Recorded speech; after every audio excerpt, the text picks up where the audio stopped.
Bonjour à tous et bienvenue dans ce deuxième numéro de Habari qui veut dire quoi de neuf en Swahili, la langue officielle du Kenya. Et ça tombe bien car aujourd'hui nous allons consacrer un long moment au Kenya avec la venue de Gogo, alias Priscilla. Elle est la plus vieille écolière du monde puisqu'elle a commencé l'école à l'âge incroyable de 94 ans au Kenya. Nous allons la rencontrer à la fin de cette émission, une émission qui tourne aujourd'hui autour des femmes et de leur courage. En effet, nous allons aller à la rencontre d'histoires fortes. Mais on ouvre ce magazine avec de l'actu. Je vous propose tout de suite de regarder les moments forts du festival du film américain de Deauville. La cérémonie de clôture a eu lieu samedi 12 septembre. 5 prix ont été remis. Star, palmarès, tapis rouge, photos, moments forts, coulisses. Nous avons vécu pour vous cet événement de l'intérieur. C'est parti. Deauville, sa plage immense, ses parasols multicolores et ses célèbres planches, des images qui ont fait de cette petite ville normande une cité balnéaire célèbre dans le monde entier.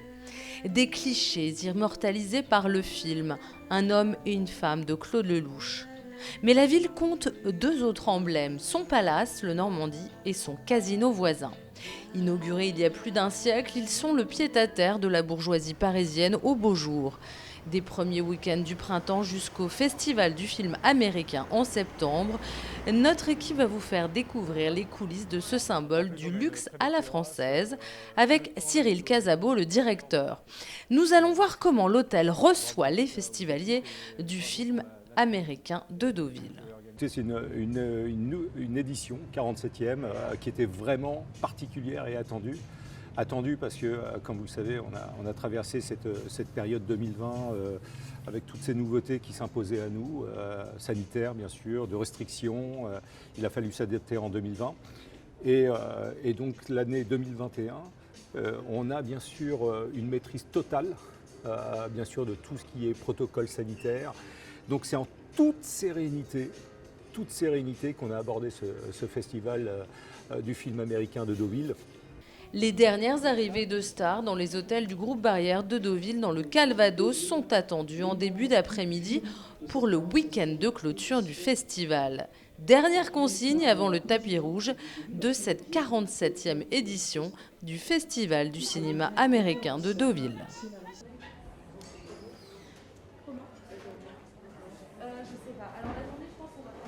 Bonjour madame, bonjour monsieur. Comment ça se passe? Ça se passe très Le bien. déjeuner de ce midi? Le déjeuner s'est bien déroulé et Oui. puis là nous sommes en train de préparer le cocktail pour ce soir. Voilà, j'allais vous demander, Voilà. donc on est en place pour 16h30. Hein. On est en place pour 16h30. Voilà, donc Pour on le attend, cocktail en terrasse. on Et attend nos invités, nos festivaliers.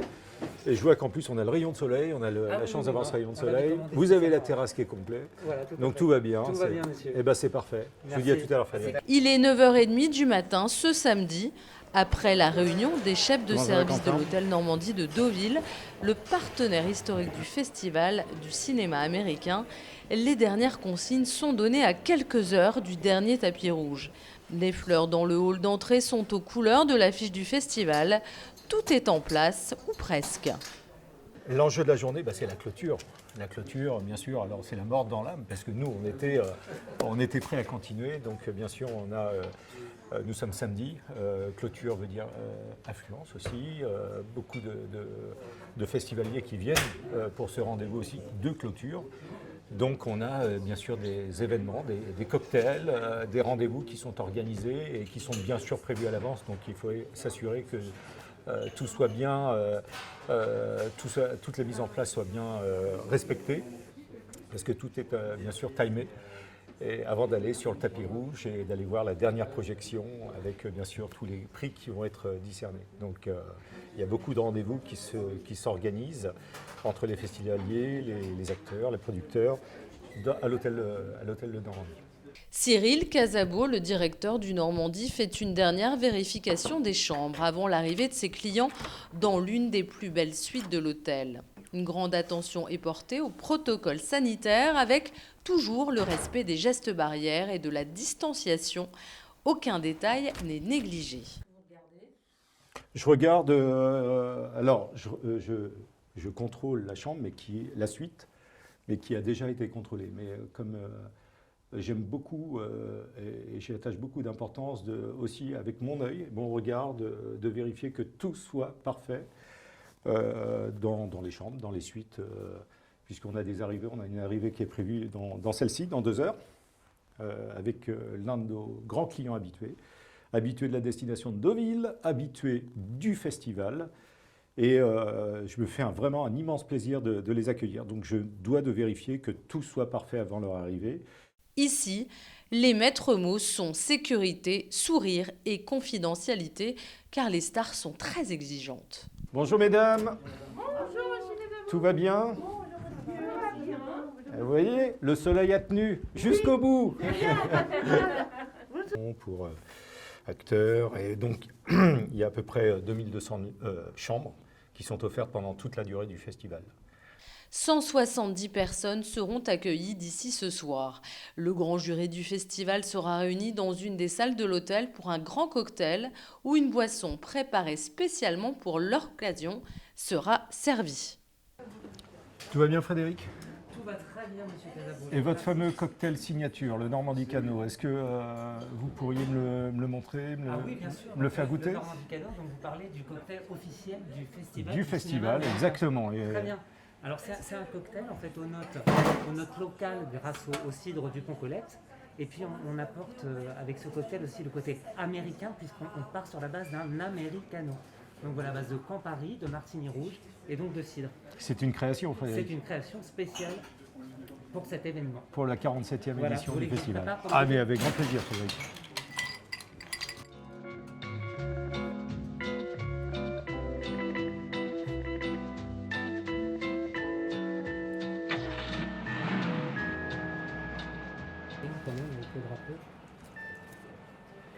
Et voici le Normandie Canot. Enfin, à 18h30, ce sera l'heure du dernier tapis rouge avant la remise des prix pour la clôture de ce cru 2021 du Festival du film américain de Deauville.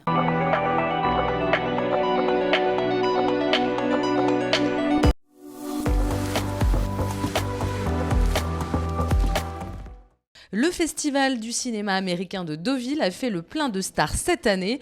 Après 2 ans de pandémie, les Américains ont fait leur retour sur les planches. Pour présider le jury de cette 47e édition, l'actrice et chanteuse Charlotte Gainsbourg, qui était enchantée d'avoir été choisie comme présidente du festival. Pour elle, c'est une première. Je m'y attends, quand Bruno est venu me le proposer et d'être présidente, j'étais vachement étonnée. Et très agréablement surprise et flattée. Et je me suis dit pourquoi pas jouer le jeu. Mais c'est un jeu. Je ne me prends pas très au sérieux. Elle était entourée de son jury avec, entre autres, l'acteur Denis Podalides. Pour l'acteur des Comédies Noires, être jury, c'est une façon de débattre de ses idées. Oui, moi j'ai envie de discussions contradictoires, de découvrir des points de vue, découvrir des films et de débattre. Moi j'adore débattre et j'ai l'impression que quand on fait partie d'un jury, c'est une très bonne forme pour débattre, pour ne pas être d'accord. Être d'accord et ne pas être d'accord. Voilà, je ne sais jamais comment ça se fait, un consensus sur un prix, voilà. Il y avait aussi l'écrivain à succès, Delphine de Vigan. Je sais pas, en fait les films je les regarde d'abord comme spectatrice, voilà, il m'arrive de collaborer à des scénarios, donc c'est quand même quelque chose que je connais un petit peu, mais j'ai pas tellement envie de rationaliser en fait ça. J'ai encore une fois d'abord envie de me laisser impressionner par un film et ensuite éventuellement de me poser la question de pourquoi. Mais voilà, c'est d'abord un regard de spectatrice que j'ai envie de poser sur tout ce cinéma. Le cinéma était là, mais aussi les politiques. Édouard Philippe, l'ancien Premier ministre français, est venu en maire du Havre, mais surtout en spectateur. Venir à un festival après ces longues périodes d'interruption, de confinement, c'est aussi d'une certaine façon pouvoir reprendre tout le sel de la vie culturelle dont on a été un peu privé, il faut bien le reconnaître, dans ces derniers mois. Mais la star américaine très regardée cette année, c'est la découverte de cette nouvelle actrice qui n'est autre que la fille de 2 stars américaines, Sean Penn et Robin Wright.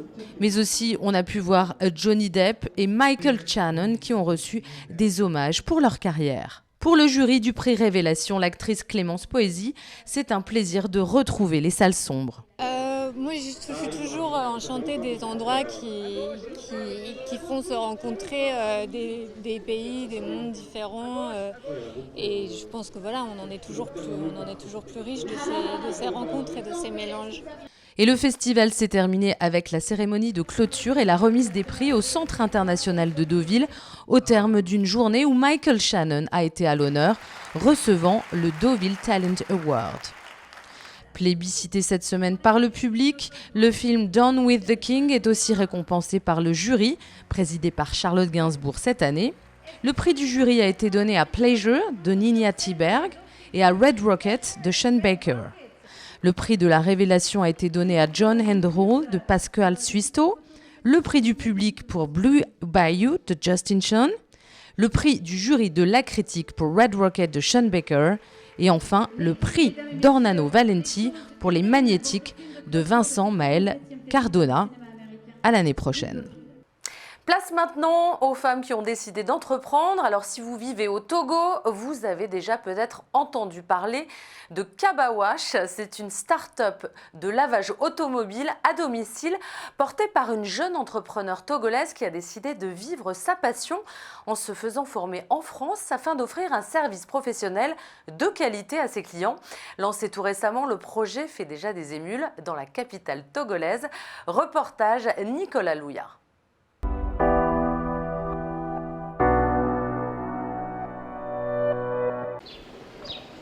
Il est 8h30 à Tokohuiti dans la commune du Golfe de Lomé. C'est un nouveau jour tout ordinaire qui commence pour ces agents laveurs. C'est bon, on a tout pris? Comme chaque matin, ils chargent leur matériel dans le véhicule. Nastia, la responsable, prend quelques minutes pour consulter les demandes en cours sur son téléphone. On vient d'avoir une réservation pour un lavage chez Madame Euphrasi. Donc on va s'y rendre là. Madame Euphrasi, c'est une nouvelle cliente. Elle va faire son premier lavage. Donc on a un rendez-vous à 9h. Là, on a 15 minutes d'avance.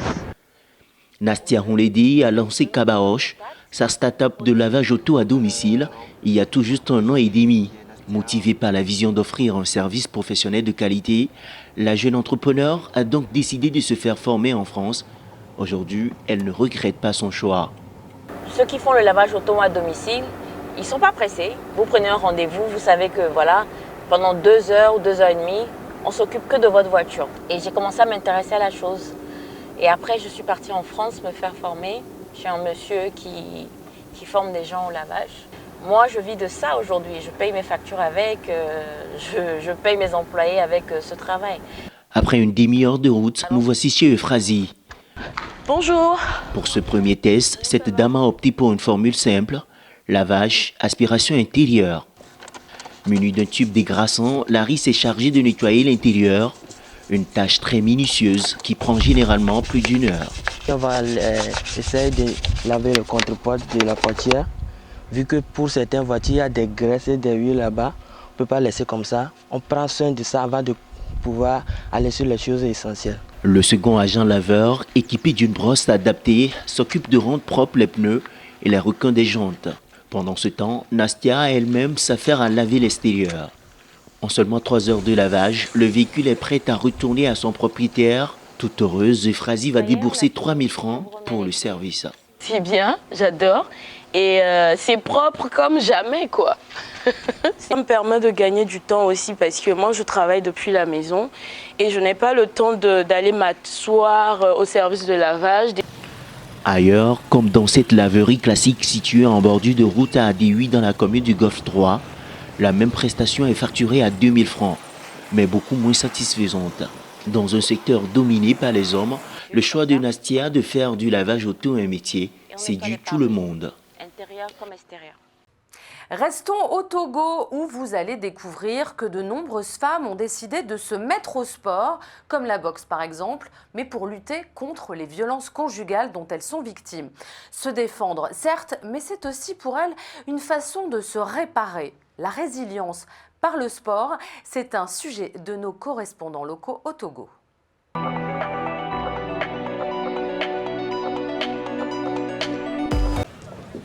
Quartier des Étoiles, centre-ville de Lomé. C'est dans ce dojo situé derrière le commissariat central que vient s'entraîner Cynthia. Mère d'une fille de 5 enfants, elle a été plusieurs fois victime d'agressions physiques de la part de son conjoint. Exaspérée, elle a décidé de ne plus se laisser faire. Elle s'est ainsi mise à la bosse pour apprendre à se défendre.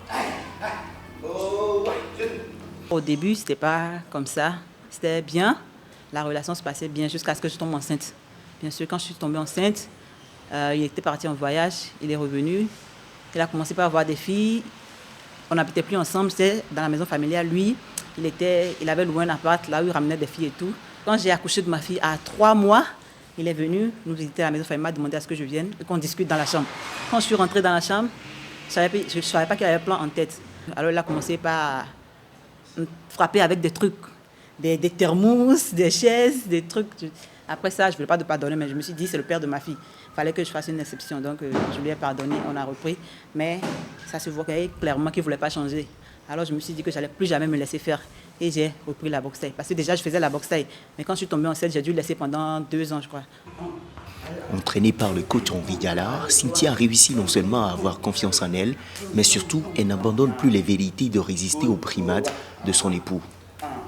Tout dernièrement, ça fait, je vais dire, 1 an, qu'il a encore repris avec les menaces. Il a commencé par me menacer. Alors je me suis dit, ben non, ça ne va pas se passer comme ça. Alors je me suis mis maintenant à 100% à la boxe. Je me consacrais plus à l'entraînement et à ma fille. Alors je vais dire aujourd'hui, je ne me laisse plus faire et que la relation n'est plus comme avant. Je crois qu'on va même se séparer, mais bon. Que quand déjà tu vois une fille qui arrive pour dire que ouais, c'est ça que j'ai envie d'apprendre, c'est ça que j'ai envie de faire, et que jusqu'à présent elle est là, je me demande même, qu'est-ce qui lui pousse en fait? Et par là, je comprends que elle était victime et qu'aujourd'hui, ça lui a donné cette rage en fait. Aujourd'hui, la Togolaise de 26 ans se sent plus forte et talentueuse au point où elle prétend à une carrière pro en boxe thaï. Je fais des cours de Zumba, de boxe thaï, de cardio boxing, de bodyweight, de crossfit et tout. Mais aussi, j'aimerais me spécialiser en boxe, être une athlète, une boxeuse professionnelle en plus. Donc, Convaincue que la boxe est un excellent moyen pour échapper à la vulnérabilité, Cynthia s'est engagée à aider d'autres femmes qui se trouvent dans la même situation qu'elle. Pour ses débuts, la jeune athlète s'apprête à livrer son premier combat amateur en boxe arabe en août prochain en Russie et à Dubaï. Je vous emmène maintenant dans un périple pour tutoyer les étoiles et peut-être battre un record. Zara Rutherford, pilote de 19 ans seulement, elle a décollé de Belgique dans un biplace ultra léger pour la première étape d'un tour du monde à travers 52 pays et 5 continents. L'objectif, devenir la plus jeune femme à accomplir cet exploit en solitaire. Reportage.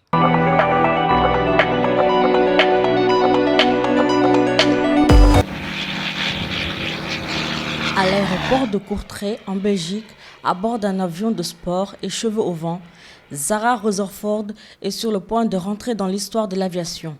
À seulement 19 ans, la Britannique entame son tour du monde. C'est une première et deviendra la plus jeune pilote féminine à réaliser un tel exploit en solitaire. L'objectif de cette expédition est de visiter 52 pays. Honnêtement, je me réjouis de chaque endroit. Il y a des pays que je ne pense jamais revoir.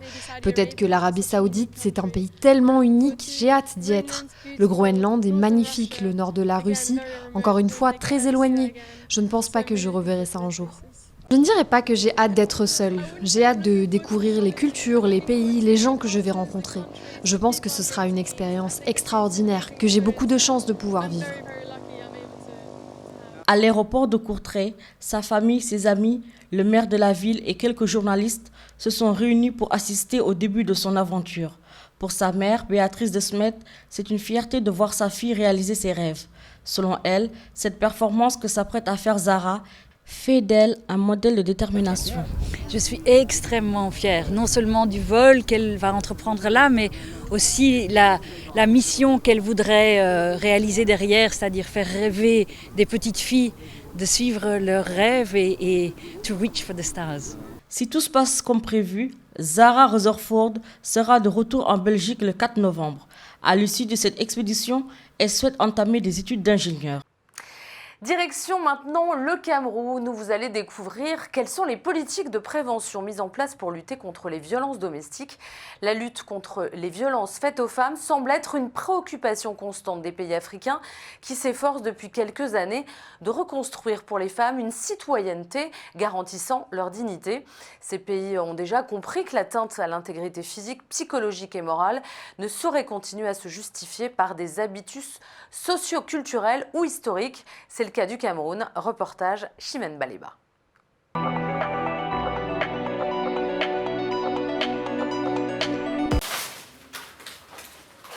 Viviane Tati et ses collaboratrices n'ont plus de répit depuis qu'elles ont créé l'association Sourire de Femmes.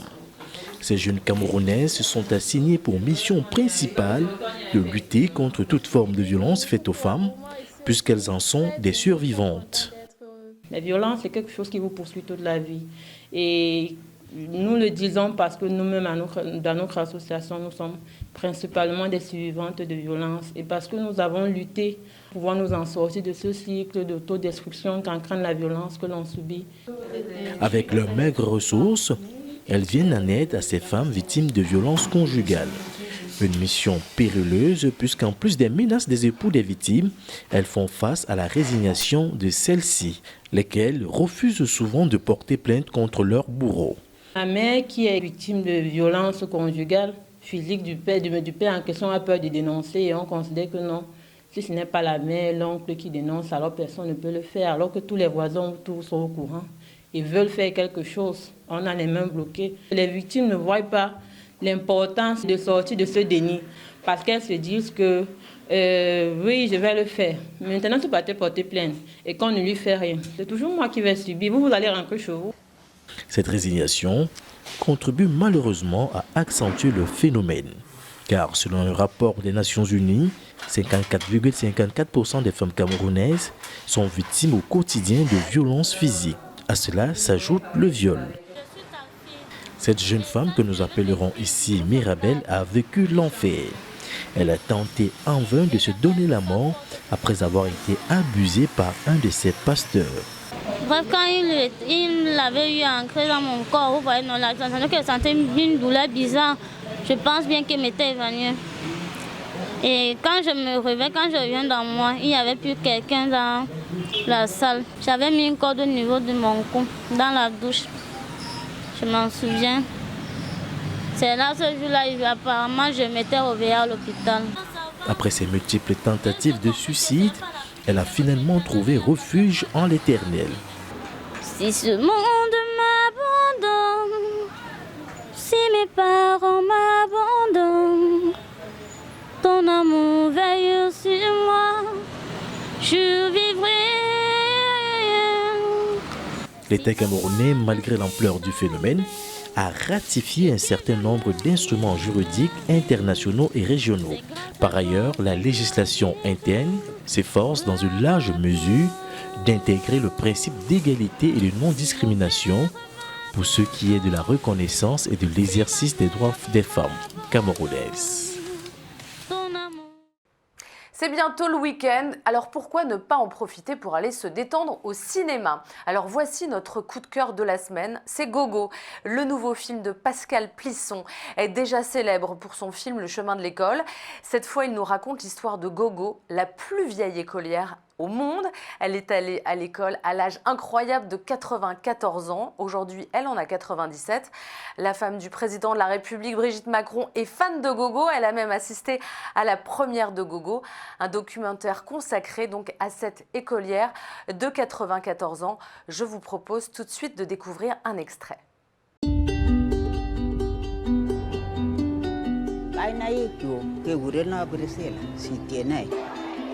And I'll make it last 5. What is 4 times 3? 60. Bring your minds back, Gogo. Ulikuwa nachunga ng'ombe, ulikuwa bado kupata akili ya shule ni mzuri. 10 times 10 now. Yes? 100. 100. Okay, that is good work. Mimi siwezi kuacha shule. Wengine nasema mtoto na kwama nyumbani. Kunguna kan ko ngetunguna ngamasin. Hage nyoru tomi. Kunyo ngamasin kunyo. Oi. Ara mna pesa. Asiburai kwa kazi naendanga kama Musekobe. Tumekuwa tukifikiri tunang'ang'ana tu kulingana na uwezo wetu Gogo. Silale. Hapana, Gogo wewe unacheza siku hizi. Gogo lazima na wakati wa mtihani utafanyaje? Unataka kuendelea kusoma mpaka mwisho, na mimi najua wewe unaendelea namna hiyo. Wao wanapenda wewe sana na wanataka ukue kwa shule. Shule nasonga mbele. Bai, nasonga mbele. He. Awe umagarna temu. Ko min bare metumu. Ama sukuru lazima. Mana karaha. Kukuwa na Gogo mwenye anasoma.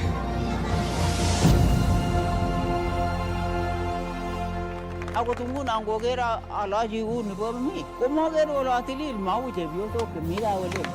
Ara. Alors Gogo est venu du Kenya à Paris, nous l'avons rencontré avec son réalisateur. Ce sera la deuxième partie de cette émission Habari, l'entrevue. Alors à tout de suite et à bientôt.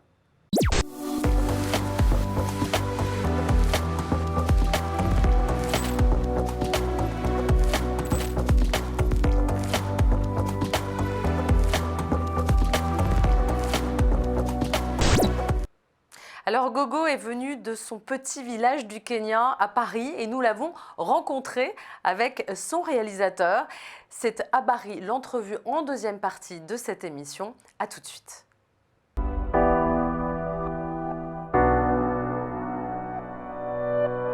Alors nous avons le plaisir de recevoir aujourd'hui Pascal Plisson, réalisateur du documentaire Gogo, qui sort donc ce mercredi. Et Gogo, la star de votre documentaire, Gogo qui est kenyane et qui a donc 97 ans. Est-ce que vous pouvez nous faire un petit pitch de votre film? Écoutez, Gogo, c'est l'histoire d'une femme extraordinaire qui est juste à côté de moi, qui s'appelle Priscilla Sitienei, et qu'on appelle Gogo parce que Gogo veut dire grand-mère dans sa langue tribale, Kalenjin. Et cette femme est née en 1923. À cette époque-là, les filles n'allaient pas à l'école, c'était interdit. C'était un régime colonial. Donc elle élevait des vaches avec sa famille. Et à l'âge de 90 ans, quand elle s'est rendue compte, illettrée à l'époque, il y a 4 ans, un peu plus maintenant, ouais, elle s'est rendue compte que ses propres petites filles n'allaient pas à l'école, certaines n'allaient pas à l'école. Ça l'a rendue folle parce qu'elle veut absolument que les filles aillent à l'école. Elle a décidé de les accompagner en primaire, 6 de ses arrière-petites filles qu'elle a accompagnées en classe de primaire pour montrer qu'elle servirait d'exemple et que l'école est importante pour les jeunes filles au Kenya. Et donc, moi, je l'ai accompagnée sur sa dernière année de primaire en CM2 jusqu'à son brevet.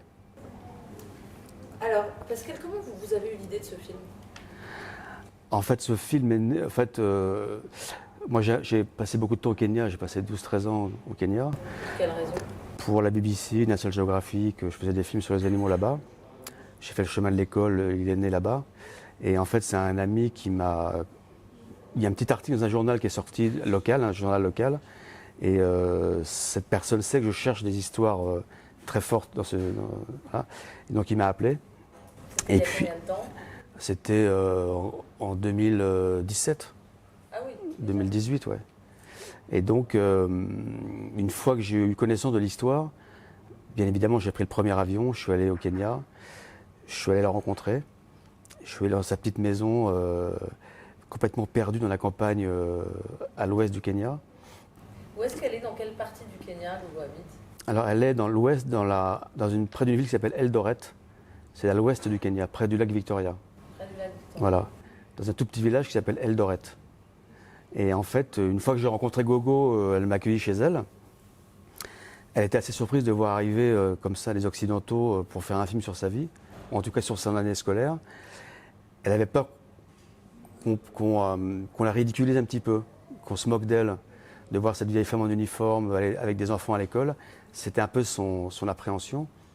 Et quand je lui ai expliqué qu'en fait, c'était pas du tout ça, l'histoire, c'était au contraire de montrer à travers son histoire que le courage d'une femme de 90 ans qui va à l'école, de 94 ans aujourd'hui, qui va à l'école et qui entraîne avec elle plein de jeunes filles pour la suivre, ça a été oui, immédiatement. Quand elle a compris que que son exemple pouvait servir d'autres jeunes filles à faire la démarche d'aller à l'école, ça a été oui, immédiatement. Alors, on va demander à Gogo. Gogo, comment vous avez pris, qu'est-ce que vous avez ressenti quand on vous a demandé de faire un film sur votre histoire? J'étais très contente car je voulais que le documentaire se fasse rapidement. C'est pourquoi j'en ai parlé au producteur. Vous pensez, quelle était l'envie pour vous de faire ce film sur Gogo, de faire un film qui dure plus d'1 heure et demie sur cette histoire? Vous n'aviez pas peur que ça tourne un peu en rond? Qu'est-ce qui vous a convaincu que ça allait être poignant, prenant et que vous alliez durer tout un film sur ça? J'aurais pu arriver de France et rencontrer un personnage sur lequel on ne pouvait pas imaginer qu'un film de 1h20 puisse se reposer. En fait, c'est vrai que quand j'ai vu le Gogo, son charisme, son humour, son environnement, son école, parce que c'est vrai qu'elle est dans une école extraordinaire qui s'appelle Leaders Vision. En fait, il y a eu plein d'éléments autour de Gogo, plus sa personnalité, qui ont fait que je me suis dit, il n'y a pas d'hésitation à avoir. C'est une histoire que je ne pourrais jamais retrouver ailleurs. Avoir comme ça quelqu'un comme Gogo, avec cette forme d'intelligence charismatique, son passé, son environnement familial, son environnement scolaire, sa famille, je me suis dit, on y va, quoi. Il n'y a pas de problème, on y va direct. Est-ce que vous avez mis en scène beaucoup de choses ou finalement vous avez suivi le quotidien de l'école? C'est pas de la mise en scène, c'est plutôt des mises en place. En fait, j'ai passé beaucoup de temps avec Gogo à l'observer vivre dans son quotidien, dans sa classe, avec ses copines, à l'école pendant les cours. J'ai discuté avec sa maîtresse. Et donc, je connaissais son quotidien par cœur, à quelle heure elle commençait son cours d'anglais, son cours de maths, la récréation, le porridge, où elle habitait, où elle dormait. Et en fait, je me suis calé sur son emploi du temps. Et donc, on a toujours essayé de faire en sorte de devancer, d'être en anticipation par rapport à ce qu'elle allait faire. Et comme elle a un rythme assez lent, vu son âge, c'était assez facile pour nous d'être toujours devant Gogo et d'anticiper, même s'il y a des choses qu'on met en place forcément, parce qu'on a un choix artistique de faire un film sans commentaire. Donc c'est un film qui ne tient que par le dialogue. Donc c'est un exercice compliqué qui se prévoit avant le tournage et pas en post-production. Sinon on n'a pas ce qu'on veut. Et donc c'était une espèce d'improvisation maîtrisée, c'est-à-dire que je savais que la maîtresse allait la gronder parce qu'elle n'avait pas des bons résultats. Donc on a mis la table là où ça nous arrangeait. Il y a des mises en place comme ça, mais une fois que c'est parti, c'est eux qui font leur dialogue, c'est eux qui se parlent entre eux. Moi, je n'interviens pas. Donc c'est improvisé, mais c'est mis en place parfois. Vous avez mis combien de temps pour tourner ce film? On a tourné de mars 2018 à janvier 2019. Parce que, sachant que l'année scolaire au Kenya démarre en janvier. Après, on a fait 3 tournages de 3 semaines. En fait, on a regroupé des événements particuliers dans l'année, comme la classe découverte où on part en safari, les examens, la construction du dortoir. Toutes ces choses-là ont été planifiées de manière à ce qu'on soit présent au moment où c'était intéressant. Alors c'est une langue qui est complètement étrangère pour vous. Qu'est-ce qui a été le plus difficile dans la réalisation de ce documentaire? C'était de faire attention à Gogo, de la protéger. Parce qu'on ne peut pas tourner un film comme ça, comme si c'était un adolescent ou une personne de 25 ou 50 ou 40 ans. Donc ce qui était compliqué, c'est de savoir doser sa fatigue, son moral, parce qu'elle marche au moral. Et donc c'était de toujours faire attention à la protéger. Et donc on s'est basé là-dessus parce qu'on ne voulait pas trop la fatiguer. Et c'est plutôt elle qui nous a fatigués d'ailleurs, parce qu'elle était toujours alerte, toujours à l'heure, toujours prête à tourner. Incroyable la motivation de cette femme sur le projet, sachant que son film allait être vu un peu partout dans le monde, sachant que son combat allait être défendu à travers ce film, elle a tout donné. Alors justement, quel est votre combat, Gogo, aujourd'hui? Je veux inspirer les gens de mon village et continuer d'aller à l'école.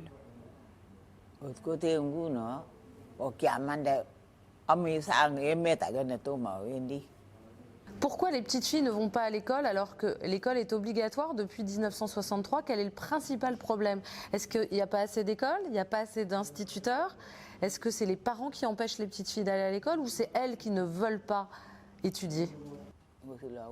C'est à cause des grossesses que les filles arrêtent d'aller à l'école. Elles tombent enceintes très jeunes. À partir de 14 ans, les filles tombent enceintes et elles ne retournent pas à l'école. À votre avis, Gogo, qu'est-ce qu'il faudrait faire aujourd'hui pour que la situation aille mieux et que ces jeunes filles puissent continuer à aller à l'école et peut-être avoir des grossesses un petit peu plus tard? Qu'est-ce qu'il faudrait faire comme travail pour améliorer les choses? Il faut avoir une bonne éducation et que les anciens conseillent aux gens pour que les conditions de vie changent. On n'est plus dans le passé et actuellement, pour les femmes, c'est difficile.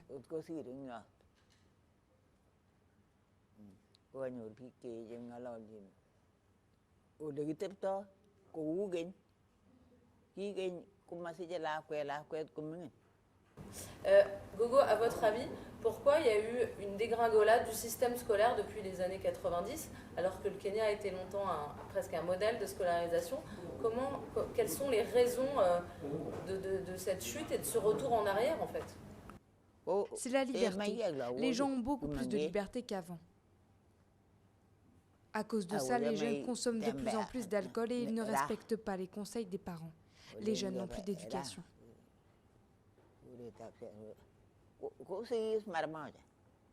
Pascal Pisson, vous avez pu observer ce que vient de dire Gogo? C'est quelque chose que vous avez...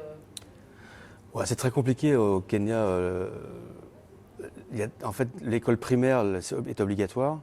Le vrai problème, c'est plutôt le collège, qui n'est pas obligatoire. Et souvent, les jeunes garçons et filles, souvent les filles arrêtent l'école après le primaire parce que c'est trop cher, il n'y a pas assez de collège. Mais le combat de Gogo, c'est vraiment un combat particulier parce que c'est vrai que les jeunes filles au Kenya, elles sont enceintes à 12 ans, à 13 ans, elles arrêtent l'école, elles ne sont pas mariées et elles deviennent des parias de la société. Elles se prennent des pierres, elles se font parfois battre. Et donc, elle a créé un dispensaire pour accueillir toutes ces jeunes filles, ces jeunes mères en fait, pour essayer de les convaincre, même si elles ont un enfant, d'aller à l'école, parfois même avec leur enfant dans les bras. Et pour Gogo, c'est impossible qu'une jeune fille de 14 ans arrête l'école, parce que le meilleur moyen pour une jeune fille au Kenya de pouvoir vivre, c'est d'être éduquée et pouvoir se défendre. Et donc pour Gogo, le combat de Gogo aujourd'hui, c'est de convaincre les jeunes filles qui ont des enfants très jeunes de poursuivre leurs études. Pour travailler et être autonome. Gogo, vous êtes aussi sage-femme. Qu'est-ce qui vous a poussé à embrasser ce métier et depuis quand vous le faites? C'était automatique pour moi car je suis tombée enceinte en 1946. Les sages-femmes sont venues me conseiller. Après, elles ont voulu que je les aide. Et comme j'étais courageuse, je n'avais pas peur de l'accouchement et j'ai bien voulu les aider.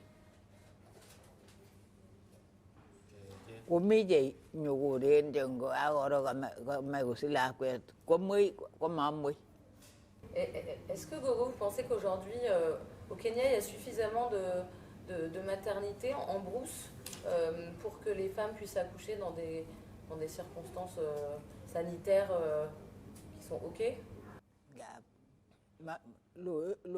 Les routes sont longues et c'est très dangereux de transporter les femmes enceintes. Dans mon village, je suis encore sollicitée pour faire les accouchements. Alors dans le film, on voit que vous arrivez à convaincre une de vos amies aussi à aller à l'école. Combien de femmes et dans quelle tranche d'âge vous avez convaincu d'aller à l'école? Je connais au moins 8 femmes qui sont retournées à l'école après la naissance de leurs enfants.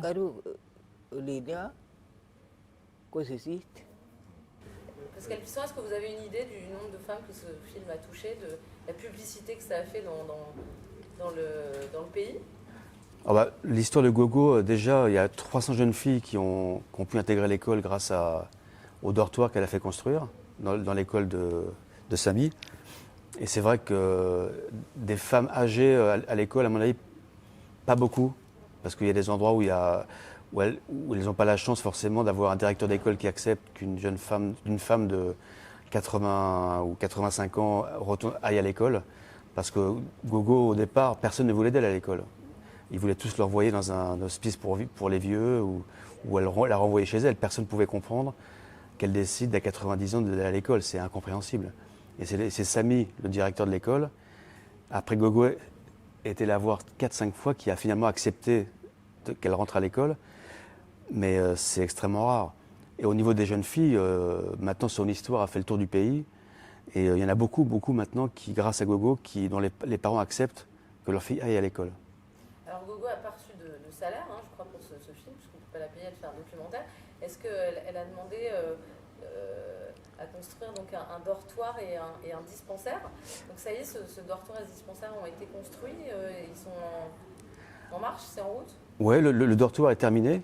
En fait, elle a insisté auprès du directeur pour construire un dortoir pour permettre aux jeunes filles qui habitent trop loin et qui ne peuvent pas aller à l'internat de venir à l'école. Et donc nous, on a aidé, on a accéléré en fait la construction du dortoir en trouvant un partenaire qui s'appelle Haussmann Partage, qui est en fait Benoît Duval, qui a financé le dortoir, qui a créé une association qui s'appelle Haussmann Partage et qui permet de récupérer de l'argent aujourd'hui pour amener l'eau courante à l'école, parce qu'il n'y a que 3 latrines pour 400 élèves à l'école. Il n'y a pas d'eau, il y a juste de l'eau au puits. Et cette association, en fait, prend en charge aussi l'éducation de la petite fille de Chopquetch, son arrière-petite fille. On l'a mis dans une super école, un super pensionnat maintenant, et on va l'accompagner comme ça jusqu'à l'université. D'ailleurs, le dortoir, la construction du dortoir, c'est l'un des enjeux de votre film? Oui, parce que Gogo était très attachée à ce dortoir. Pour elle, c'était vraiment essentiel. Et donc, au lieu que ça prenne 3-4 ans pour trouver des fonds, même si ça reste un investissement très raisonnable, hein, en fait, on a accéléré la construction du dortoir. Et l'idée, c'était que le dortoir s'est terminé pour la fin du film. Et donc, c'est ce qui s'est passé. Donc, on a inauguré le dortoir à la fin du film. Et Gogo, c'était vraiment son cadeau absolu. Et elle voulait absolument un dispensaire, justement pour accueillir les jeunes filles, les jeunes mères qui n'arrivent pas, qui sont soit chassées de chez elles, soit qui sont déscolarisées. Et donc le gouvernement monégasque a financé un dispensaire pour Gogo. Via une association? Oui. Donc qui tourne aujourd'hui? Voilà, alors le dispensaire, ce n'est pas une association, c'est directement le gouvernement monégasque. L'association, c'est plus le collège à l'école, et sponsoriser la petite fille de Gogo pour l'emmener à l'université. Vous, ce tournage, qu'est-ce que vous en avez appris? Qu'est-ce que vous en avez tiré de tous ces mois, de cette expérience? Pour nous, c'est une histoire fantastique. Moi, Gogo, c'est comme ma grand-mère. On est liés par une histoire incroyable avec toute la famille, d'ailleurs. Et donc, c'est quelqu'un qui est extrêmement attachant. Elle a confiance en moi. D'ailleurs, elle a fait ce film parce qu'elle avait confiance. Elle était en confiance. Et pour toute l'équipe de tournage, ils ont tous été impressionnés par la bienveillance de cette école, en fait. Alors, ça peut être parfois un peu gnangnan, comme on dit. La bienveillance, c'est pas mal, la bienveillance. Je veux dire, quand on voit une école comme la sienne, j'ai jamais vu des gamins s'engueuler, j'ai jamais vu des profs avoir des rapports conflictuels avec les enfants. Les anciens, les élèves âgés aident les plus petits aident encore les plus petits. Tout le monde est là pour apprendre. Et l'école est un endroit de paix. Et ça fait du bien de vivre comme ça, quoi. Et donc les enfants sont plus heureux à l'école que chez eux. Et donc quand on est dans cette ambiance-là, pendant 1 an, quand on revient dans une école française ou dans une école occidentale, où le rapport à l'éducation est compliqué, pour moi c'est une grande leçon d'humilité. Et ces gens-là sont tellement attachés à l'éducation qu'on peut être fier de contribuer à son désir d'aider les jeunes filles à aller à l'école, quoi. Et d'ailleurs, pour Gogo, ça n'a pas trop été compliqué d'aller à l'école avec des enfants, vous avez quoi, à peu près 90 ans de différence, ce qui est énorme. Le décalage, c'était pas quelque chose de trop compliqué pour vous? Ce n'était pas compliqué pour moi car j'étais bien accueillie. Et il y avait un professeur qui était sympathique avec moi, tout allait bien. Juste de temps en temps, j'étais malade et un peu fatiguée. Il n'y a pas longtemps, j'avais mal aux yeux et ça m'a gênée. À part ça, tout allait bien.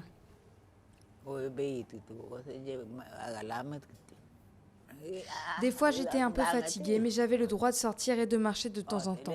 Et ça m'aidait.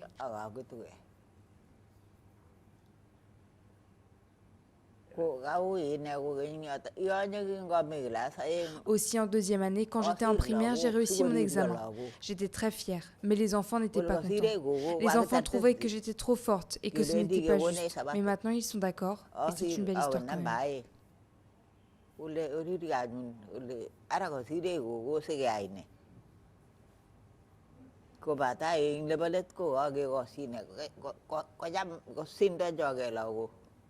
est-ce que vous avez été à un moment découragé et que vous vous êtes dit qu'est-ce que je fais là?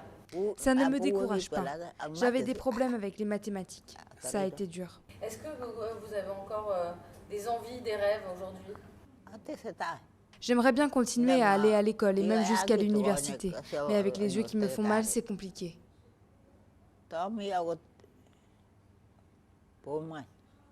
Heureusement que j'ai subi une opération. Je me sens beaucoup mieux.